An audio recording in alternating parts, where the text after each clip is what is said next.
Alrighty. So, been seeing posts on Facebook and the like on where do the hood pins, how do I install the hood pins? I've seen pictures, video where they take this bumper stop out and they actually put the hood pin there. So I've replied to some of the people. They go, look at the bottom side of your hood, and that determines on where your hood pin goes. Now this is my second hood for this project. The first hood had some oil canning issues on it. I picked this one up. It's apparently a 70, 71, 72. I mean, it could be any 3 years of car. But anyway, but they all have one thing in common, is they have a hole right here. This is where the hood pin is supposed to go up through. That's what this is for. This is the stop for the hood stop right here. That's what this is reinforced for. Now, this one, I don't have this on the original hood that came with the car. So, and this car is a 70. So I don't know if it got taken off or if this was something that was added in later years. I don't know. Make a comment if it's a 71, 72 thing, a 72 thing, or what. But anyway, so what I'm doing here is I'm getting ready to pull the fenders off the car because they are all blocked out. They've been high build primed, they've been blocked. And there's some sanding I need to do here. There's some sanding I need to do down here in the bottom. So I'm just going to pull them, finish the sanding, do probably one coat of high build, block it, and then do a sealer and be done with it. The other reason why is I'm going to pull them off is because I've got black that I need to paint in here. And then also I'm going to undercoat the inside of the fenders. And I'm going to do that off the car. Same thing with here. This one here, this actually is an AMD fender that I bought. There's quite a bit of work that needed to go into this. One thing is some of the contours this contour was not stamped correctly. So I actually had to go in here and cut and weld and get this contour correctly to fit this front valence. There were some issues here, but you know what? It was quicker work for me to buy a new fender than to rework the other one. I had issues with the inside of it, and this part of the fender went in a good 3/4 of an inch this way. So I'm still going to keep the fender. Probably will take it and rework it, because here's the issue. I don't know what year of fenders these are. These were not original to the car. But the one thing I noticed is the profile stamping of the lip of the fender well is not the same as the profile stamping of this lip. This one doesn't, it seems to be a little bit more softer in the curves and everything than this one here. It's a little bit more sharp, sticks out a little bit further. Probably to the most, they won't notice or anything like that. And it's actually starting to rain, thank goodness, because it's been hot here. So this is what I'm doing now, is I'm getting ready to drill this hood for the new pins, and then I'm going to pull it off the car. I'll block it and get it primed and then painted. Same thing with underneath. I've got to get it sanded. I've got to do some, I've got some expanding foam, new stuff. I'm probably just going to come back in here and reinforce all this stuff. I don't know how loose. I think that's loose back there. It looks loose. And I'll just come in here and reinforce this hood with some new expanding foam 3M product that I bought down at my English Supply. I bought my stuff from them when I lived up in North Texas, and they're really, really good people to work with. So, very friendly, very knowledgeable, very helpful, especially for a guy that doesn't paint cars for a living. But anyway, so what I'm going to do is I'm going to drill out the hood. So my dilemma is my gap on this side is not the same as the gap on this side. So what do? Well, since the hood stop and the hole do not change, that is a fixed dimension. This is a fixed dimension, but this dimension here can go back and forth. So the same thing with here. So obviously I don't have this hood or the fenders aligned with the proper gap on both sides. So what I'm going to do is, since this does not change, this does not change, this does not change, this and this, but this is adjustable, I'm going to go ahead and drill out, and I'm going to put a witness mark. Let's see, let me go back. So I put some blue tape in here like that, and on both sides right there.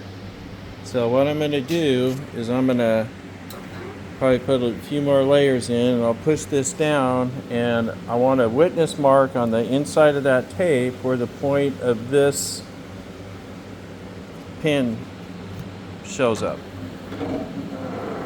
Okay, so that should give me a location of where this hole needs to line up this way, because we're looking at making sure this dimension right here, the front of your hood's lined up with your fender. Again, that's not going to change. This is fixed because this is attached to here. So this is a fixed dimension. So that's an important dimension, is it that the alignment of the front of your hood on that. So I'm going to do a witness mark on both of these. Both of these actually are lined up there, and this is lined up here like that. That lines up, and then I will measure the gap. I believe I'll have to go back and look at my book to see what gap I'm supposed to have between here, and then that will determine on where I do the center point drill up through. Again, I have to go this way. Okay, so to make sure that the center line of this is dimensioned off of the edge of the hood here, the edge here, dimensioned here, and dimensioned here. So the way this sits right now, because the gaps are off, if I were to do witness mark and drill up through, the whole dimension would be different here on this side than it would be on this side, because the misadjustment of the fender going in and out. Okay, that makes sense.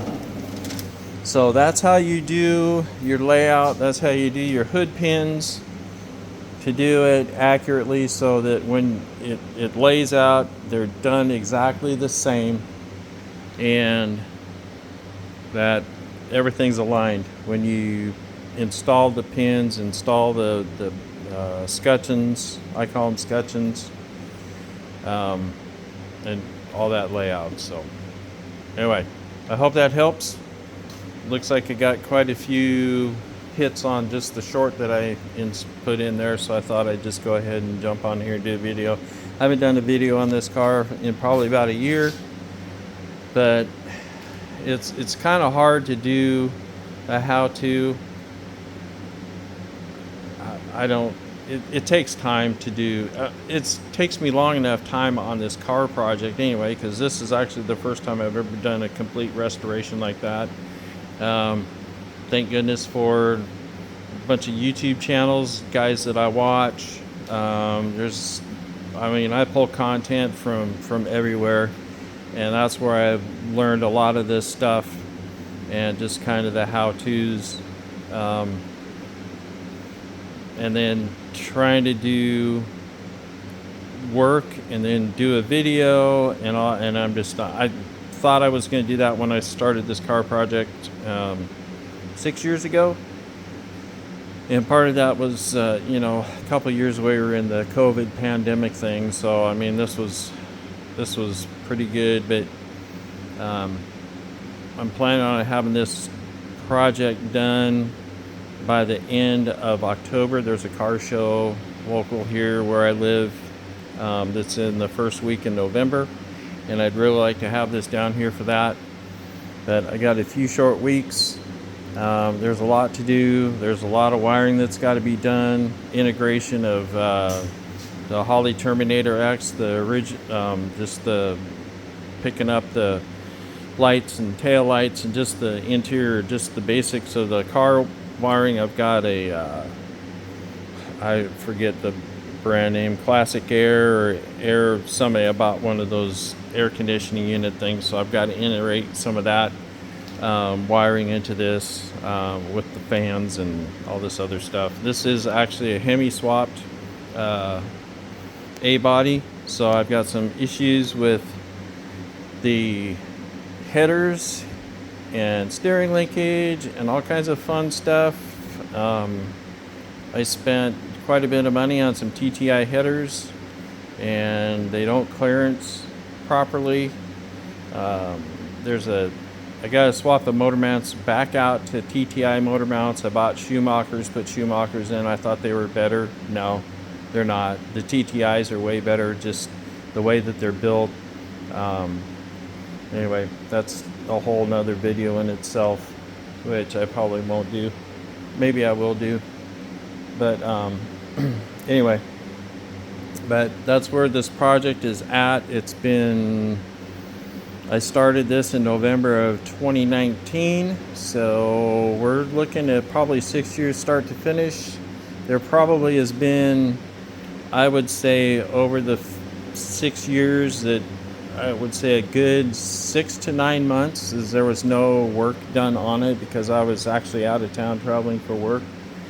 Actually more than that. I would say probably about a year of work not being done on this. So I never kept a log to see how many hours I actually have into it. Someone suggested that, and it was just another thing I just didn't really want to take care of or do or something like that.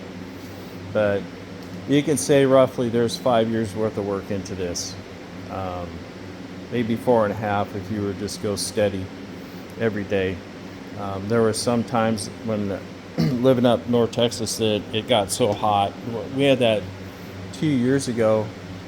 We had 100-degree weather for 2 straight months. So no work really got done on this at all. So anyway, in that time I didn't have any. I did some of the interior stuff, but I just sprayed this morning. Blocked it. I need to block it out. I had some issues with this body line. I think I finally got it straightened out, fixed. But again, I'm fixing to get the doors pulled off so I can actually finish the inside of the jams all the way up to the firewall here, get that all done, primered, blocked, and painted, and then do the inside of the doors. Those have got to be completely done on the jams, color, paint the insides and all that stuff, and it's just going to be a whole lot easier to do it off the car. I got one of those little blow-up paint booths, and we'll try that out. I'll shove some of this crap around and put it in here. It's like 8 by 10, so it should fit in here pretty well. And a little adult bounce house, someone said. But anyway, thanks for watching.